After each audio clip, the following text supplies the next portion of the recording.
Today, the memory is preserved in memorials, museums, and the stories of survivors. It stands as a somber testament to the raw power of the Earth and a permanent warning to future generations about the necessity of vigilance, preparation, and respect for the forces of nature. The immediate response was a massive mobilization of the Japanese self-defense forces and international aid agencies. Search and rescue teams combed the endless debris fields for signs of life, while survivors sought refuge in overcrowded shelters, facing freezing temperatures and shortages of food, water, and fuel. In the years that followed, Japan embarked on the monumental task of rebuilding. Higher, more robust seawalls were constructed, and towns were relocated to higher ground.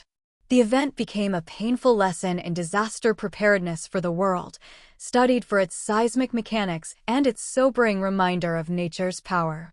The 2011 Tohoku earthquake and tsunami was a tragedy of triple disasters: the quake, the wave, and the nuclear accident. It exposed both the vulnerabilities and the profound resilience of a nation. The event is remembered not just for its destruction, but for the dignity and strength of the Japanese people in its aftermath. Amidst the devastation were incredible tales of survival.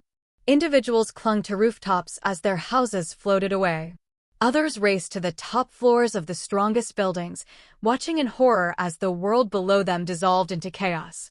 The swift and disciplined response of many citizens, who heeded evacuation protocols and helped neighbors, undoubtedly saved thousands of lives. As the water finally receded, it left behind a landscape of surreal and utter devastation. 1 million tons of debris were strewn across the land. Where vibrant towns once stood, there was only a gray, mud-caked wasteland. The silence that followed the roar was deafening, broken only by the cries of the survivors and the alarms of buried cars. The human cost was staggering. Nearly 16,000 people were confirmed dead, with over 6,000 injured and 2,500 never found, lost forever to the sea. The disaster triggered a secondary catastrophe miles away at the Fukushima Daiichi nuclear power plant.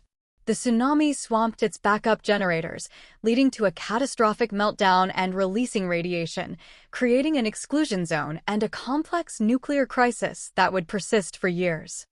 In the city of Sendai, the waves surged over 6 miles inland, flooding the airport and sweeping away entire neighborhoods.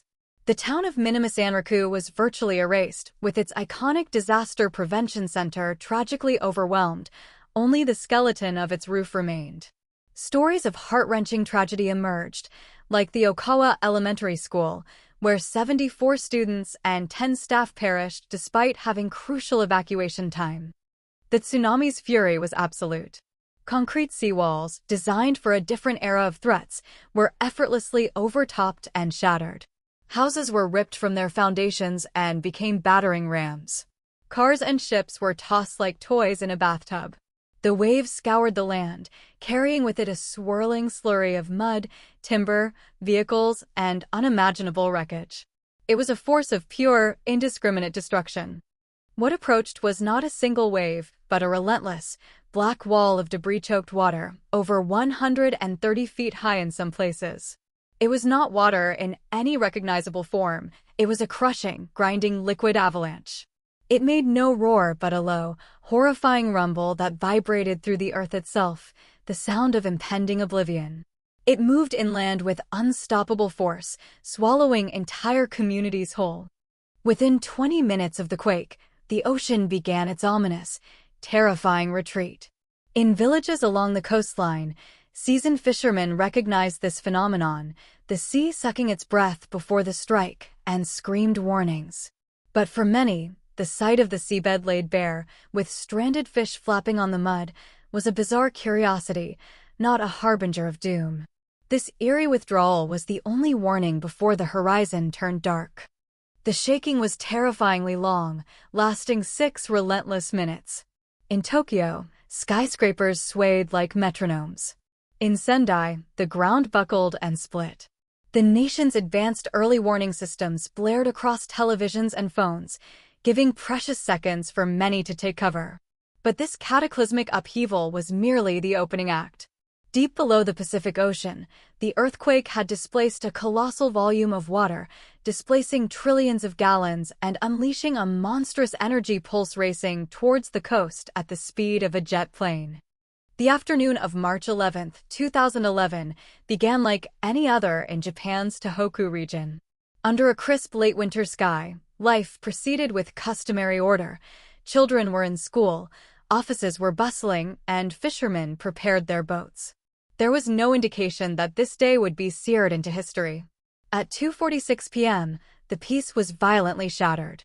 The seafloor 45 miles east of the Oshika Peninsula ruptured, unleashing a megathrust earthquake of unimaginable power, a magnitude 9.0 to 9.1.